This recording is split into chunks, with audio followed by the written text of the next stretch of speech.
North Kashmir के सोपोर इलाके में सुरक्षा बल और आतंकवादियों के बीच जो मुठभेड़ शुरू हुई थी उसका आज तीसरा दिन है और लगातार उन आतंकवादियों के खिलाफ सुरक्षा बलों का तलाशी अभियान अभी भी जारी है। दरअसल सोपोर इलाके का जलोरा गांव के पास गुज्जर पट्टी का इलाका पड़ता है, जहां पर एक नेचुरल केव के अंदर आतंकियों ने अपना ठिकाना बना रखा था, जिसके बारे में जब सुरक्षा बलों को जानकारी मिली तो सुरक्षा बल उस ठिकाने की तरफ आगे बढ़े और जैसे ही सुरक्षाकर्मी उस ठिकाने के पास पहुंचे तो उस गुफा में मौजूद छिपे हुए आतंकियों ने घात लगाकर भारतीय सुरक्षा बलों पर फायरिंग शुरू कर दी, जिसमें भारतीय सेना का एक जवान शहीद हो गया। जिस आतंक के अड्डे पे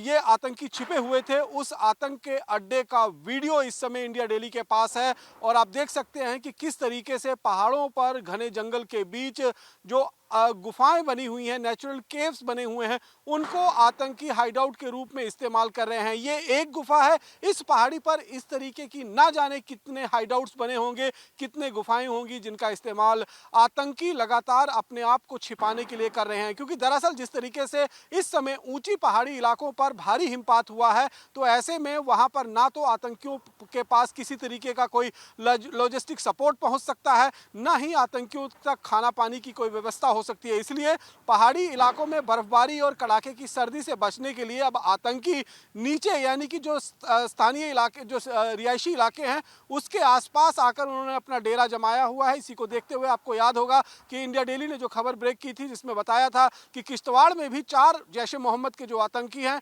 उन आतंकियों के फोटोज बाकायदा पुलिस की तरफ से रिलीज किए गए हैं, जिन पर 5-5 लाख रुपए का इनाम घोषित किया गया था। ये आतंकी भी जो हैं वो पाकिस्तानी आतंकी थे और ऊंची पहाड़ियों पर जो हाइडआउट बने थे वहां से उतरकर नीचे रिहायशी इलाकों में अब आकर अपना भेष बदल कर छुपे हुए हैं। इसीलिए पुलिस ने उन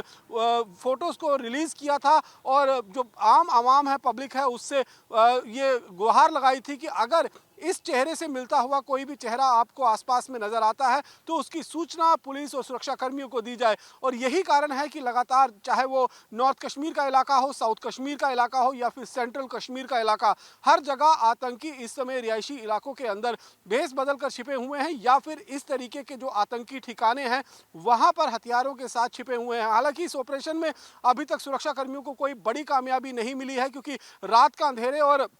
पहाड़ी टेरेन और घने जंगल का फायदा उठाते हुए आतंकी वहां से मूवमेंट करते हुए दूसरे लोकेशन पर शिफ्ट हो गए हैं, ऐसा प्रतीत हो रहा है। क्योंकि जब सुरक्षाकर्मी की रीइंफोर्समेंट एनकाउंटर के बाद उस इलाके में पहुंची तो वहां पर आतंकी मौजूद नहीं थे और पूरी रात जो है वो आतंकियों को सफर करने के लिए मिल गया होगा और ऐसे में वो घने जंगल का फायदा उठाते हुए दूसरे इलाके में शिफ्ट हो गए हैं। लेकिन ये आतंक का वो अड्डा है जिसका इस्तेमाल आतंकी लगातार नॉर्थ कश्मीर के इलाके में अपने आप को छिपाने के लिए कर रहे थे। इसी आतंक के ठिकाने से वो सुरक्षा कर्मियों के खिलाफ अपने ऑपरेशंस को अंजाम भी देते थे। अंजाम देने के बाद वो आकर इसी तरीके के जो आतंकी ठिकाने हैं वहां पर छिप जाते हैं। दरअसल ये आतंकी OGW की मदद से पहले उस पूरे इलाके की रैकी करते हैं, कहां कहां पर उनके छुपने के ठिकाने बन सकते हैं, कहां पर उनको लॉजिस्टिक सपोर्ट मिल सकता है, उन चीजों को ध्यान रखते हुए अपने आतंक के अड्डे को चुनते हैं और वहीं से फिर लगातार पूरे कश्मीर घाटी के अंदर हमलों को प्लान किया जाता है। अब इस आतंक के ठिकाने तक भारतीय सेना पहुंच चुकी है